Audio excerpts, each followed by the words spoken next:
Last year, I got myself an ROG Flow Z13 and the XG Mobile. It is my main laptop and I couldn't think of anything else to replace it until today.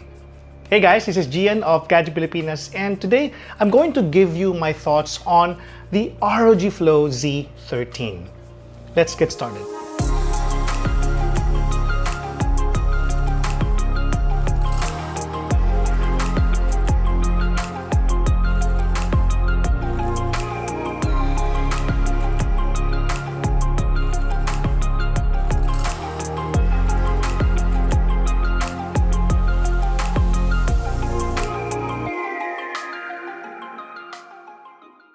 So this looks very radical. Honestly, I'm kind of used to this because my setup upstairs is quite similar. I've got the Flow Z13 and XG Mobile on the left side, which are connected to my two monitors, an ultra-wide and a touchscreen display just above my keyboard.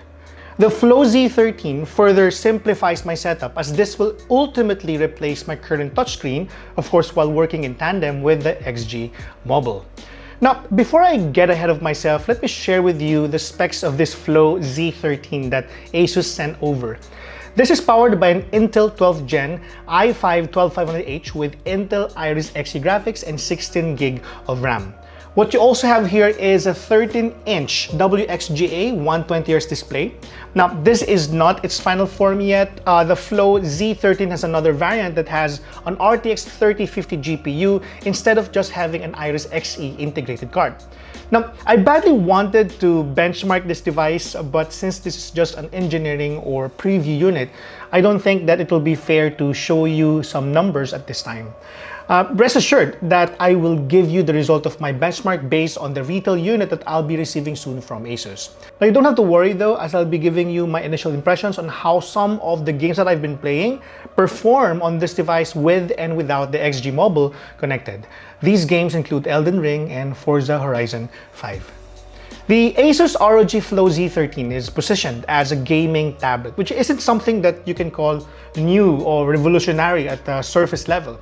Now, what is interesting is how they managed to turn the ROG mothership from 3 years ago, remember that, to a small tablet form factor. Now, if you think about it, ROG achieved a lot in the last 3 years if you directly compare this obviously faster laptop with the mothership. Its chassis is extremely well built, and of course, its flexibility to be portable or monstrous as a tablet are traits that you would definitely want to have. Now, let me give you a quick device walkthrough. The Z13 has a detachable laptop-size keyboard. It magnetically connects to the laptop, which completely converts it to a regular laptop. Think of it like a combination of a Surface tablet and an iPad, but made for gaming in various forms. Now, it even has a unique window that kind of gives you a glimpse of its motherboard. It also has dedicated physical keys for power that doubles as a fingerprint sensor and volume on the right side at landscape orientation. Now, the body has a unibody design which is machined down to exceptional thinness without compromising build and strength. The tablet has virtually no frame flexing, which really tells a lot about its quality. As a tablet, you can transform it to different forms with its integrated kickstand. ROG added a small rubber nib on the right side of the kickstand for easy access. It can be adjusted up to 170 degrees. This can be ideal to shift its various functions to laptop mode, console mode, and even tablet mode. Honestly, I get the fact that ASUS isn't heavily marketing this product as a laptop in the truest sense of the word, because this is not the most comfortable to use when placed on your lap, as the built-in kickstand presses against your lap. It's an acceptable concern though, as I only see myself putting this on my lap whenever I need to quickly edit a video on the fly while riding the bus. Well, this only happened to me once when I needed to adjust a video that I'm supposed to publish immediately way before the pandemic.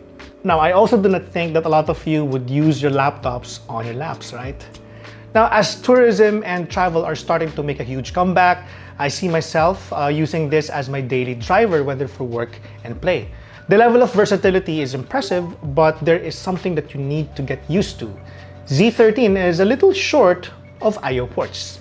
The tablet only has one USB Type-A port and a dedicated USB Type-C with Thunderbolt 4 support. There is another USB Type-C in the XG mobile interface that supports USB 3.2. You have to remember that the total number of USB ports is cut when you connect the included 100 watts charger. It is a manageable concern, yes, but you'll need to either spend an extra $2,000 if you want a decent Type-C dock or $90,000 for an XG mobile with RTX 3080 graphics card. Now, about the XG mobile, the Z13 is fully compatible with this accessory, which is readily available for 90,000 pesos. It's pricey, I know, but it's an option if you really want to maximize the Z13. Now, if you don't have any plans of buying an XG mobile ever, then you may want to reconsider another option. However, if you have plans of buying it very soon, then get the Flow Z13 when it comes out. You will have two options by then, an i5 12500H, like the one I see here, or an i7 12700H variant. Now, whether you're going to use this in whatever form you're comfortable with, this is easily the best gaming tablet or laptop setup for me. While its display is not the most ideal for couch co-op games with more than 2 people playing, because it's too small, this easily passes as an ideal setup for gamers. I am subscribed to Xbox Game Pass Ultimate, which allows me to play Xbox's library of free games. I can just simply connect my Xbox controller with this laptop and I can technically play wherever I go and whenever I want, provided that I don't have a lot of things to do. Using Intel's integrated graphics, games like Elden Ring and Forza Horizon 5 play decently at low to medium settings. I did not expect a lot from this Iris Xe graphics, but it managed to perform better than I expected. You can of course expect better performance on the RTX 3050 version that was also announced by ASUS Philippines. Now here are some snippets of my gameplay using the Flow Z13 without the XG mobile connected. Pay attention to the FPS counter on the right side to have an idea of how the games perform with the current setup.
Now I know you're wondering how these games will perform with the connected XG mobile with RTX 3080 graphics card.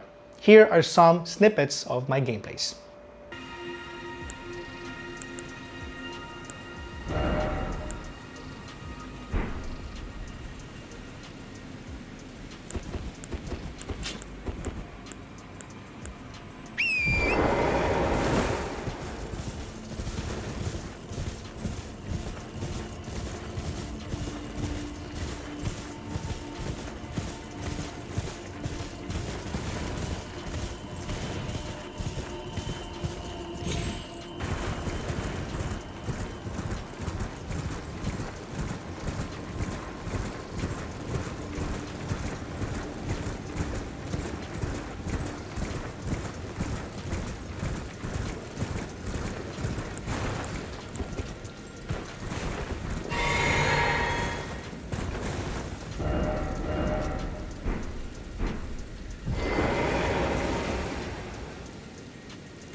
Now, this setup further extends your gaming experience as you'll easily be able to connect the XG Mobile to external monitors and devices. It can also be ideal for consumers who do not just need a laptop for gaming, but also for editing videos. Now, despite having a beefy system, some consumers will obviously need to upgrade the Z13's performance. This is where the new XG Mobile interface will come in. It will fully utilize all the available bandwidth to boost the performance up to 63 gigabits per second versus the usual 40 gigabits per second on the traditional eGPU with Thunderbolt technology. This maximizes the utility of the XG Mobile with RTX 3080 GPU, which is, of course, just as fast as the RTX 3070 desktop counterpart. XG Mobile is more than just a GPU. This is also an all-in-one hub that will allow you to connect 4 USB devices, RJ45, DisplayPort 1.4, and an SD card with transfer speeds of 312 megabits per second. Now, as an accessory to ROG laptops or tablets that support it, you have to keep in mind that it's proprietary to them. In my case, I've been using one with my Flow X13, and I'm just really happy that I can still use it on the Z13. The gaming tablet also has 2 cameras situated above the display and another one at the back. It's an interesting hardware decision by ASUS, which further cements its positioning as a tablet. The rear camera may not be as useful as the one in the front, although it's better in terms of specs. But who am I to complain if ASUS is just being a chad for giving us more camera options? Z13 is also powered by Windows 11 at boot, which is definitely the best software partner for a device of this caliber. I know there are still ways for you to dual boot this to Linux, but Windows 11 is indeed the best version of Windows with its slew of laptop and tablet features. The box of the Z13 includes a pen as well, so you can use it directly on the display and enjoy being an artist. So that's it for a quick hands-on of the ROG Z13. In case you're wondering about the price of this tablet, the i7-12700H variant will be sold for $99,995. That is the one with the RTX 3050, while the i5-12500H, the one that you're seeing here, will be available for $84,995. ASUS has not yet confirmed if they are bringing the 12900H version here in the Philippines, so you may want to watch out for that as well. I believe the Z13 is fairly priced in the country. When I bought my Flow X13 last year, I shelled out almost $100K for the AMD 5900HS version, which is relatively just as fast or less powerful than the Z13 with i7-12700H. It seems that you're getting better value this time around, but this is something that I'll have to further determine in my full review. You know, I've got lots of things to say about this tablet. I believe that this hands-on video is not enough to describe my experience with the Z13. So what can you expect from us or from me in the next few weeks? We'll wait for ASUS to send a review unit of the 3050 version. I am not sure when will that be, but expect us to publish a review around 2 weeks from the time I receive it. I'll also publish some videos of my experience on IG Reels, YouTube Shorts, and TikTok. That's it for now, guys. For more ROG Flow Z13 and other laptops and gadgets, tune in to Gadget Pilipinas. If you haven't subscribed, this is the best time to do so. You can just simply click the subscribe and notification buttons below.